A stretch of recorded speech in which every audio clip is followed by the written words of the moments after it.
Hi, Lisa. Hi, Lewis. So, I want to talk about women saving the world.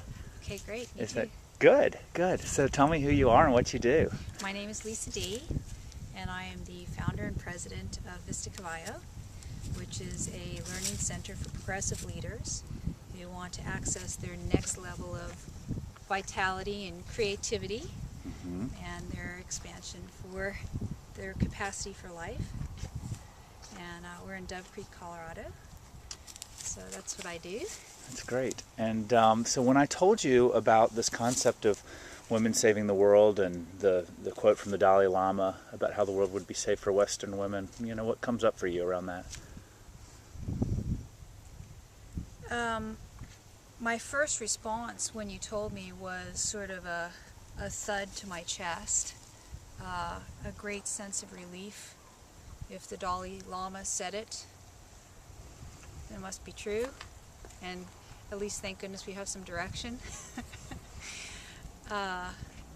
It brought tears to my eyes, it still does, and it gave me a renewed sense of pride in being a woman. I hope we can, and I'd like to be part of whatever that hope is, and purpose and mission. And I have a lot of gratitude for you for setting up a forum for us to collectively come together and bring our talents and gifts to the furthering of that mission. That was my initial response. Yeah. And what role do you think men have in this conversation? Oh, I think men have a huge role in it. I'm very fortunate to be supported on every level by an incredible man, and there's no feeling like that in the world. When you're supported by a man, and you know, I know that the typical phraseology around that is to be supported financially, but I'm supported emotionally and spiritually and mentally by my fiance, and it helps me access a whole other source of strength in myself and courage. When someone believes in you, and for me, it's, you know, when someone believes in me, like my fiance, I can go to greater heights than I ever knew possible. And so I think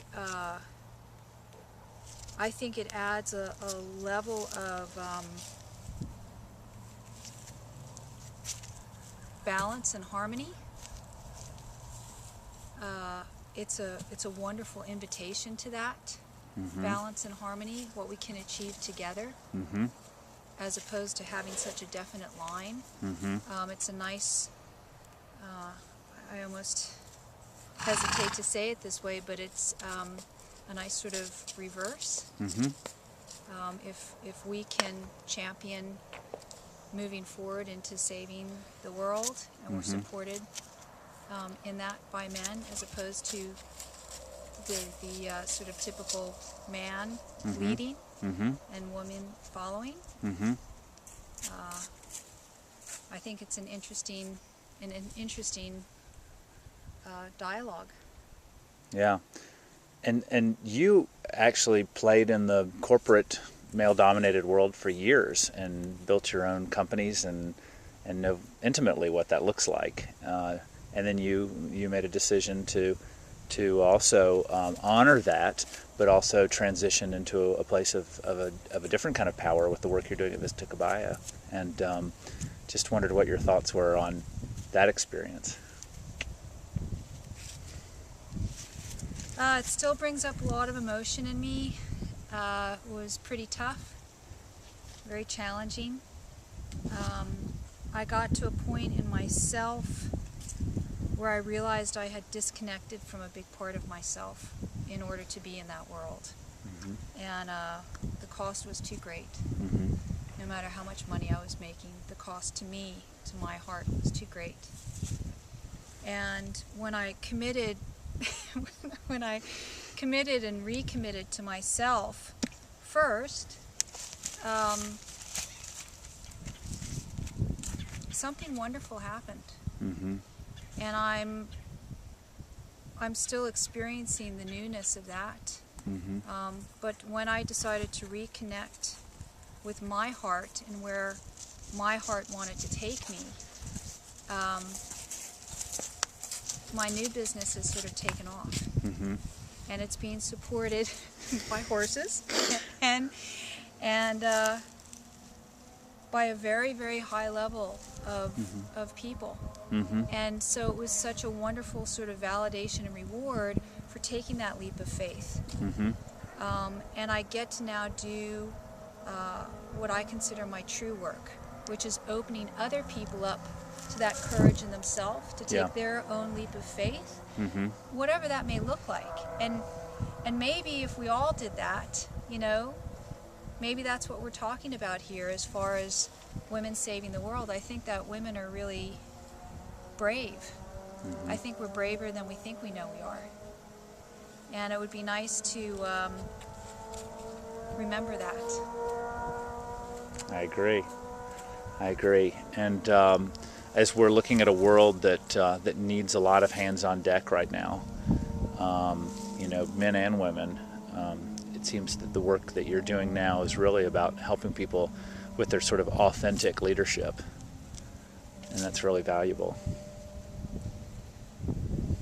There's a big difference, and I learned it the hard way, between leadership and domination. And I feel very strongly that there are many qualities of a great leader, and I think compassion and empathy are right up there. Yeah. And that starts with how we choose to lead ourselves. How we choose to lead ourselves. You know, everything for me starts with the self. Yeah. So are we being compassionate and empathetic with ourselves, starting with our career choices? Yeah. You know, for me, being a career woman, am I really honoring myself and what I'm doing? Or did I just sort of fall into a pattern and a treadmill, which is what I found that I had done. And when I started to honor myself, I learned a whole new level of leadership. I had to trust myself. I had to trust my instincts. And when I did that, I found that my companies actually started changing. Mm-hmm. I found more cohesion. I could hear differently. I understood more. And of course, that impacted our productivity, Mm-hmm. which of course impacts profitability. It was a very different sensation. Mm-hmm. You have to let go, actually, to achieve it. Sounds like you're talking about connecting to our instincts and intuition. Yeah, we have basic primal human instincts. And I think if we understood ourselves better, we would actually learn how to manage and lead ourselves better.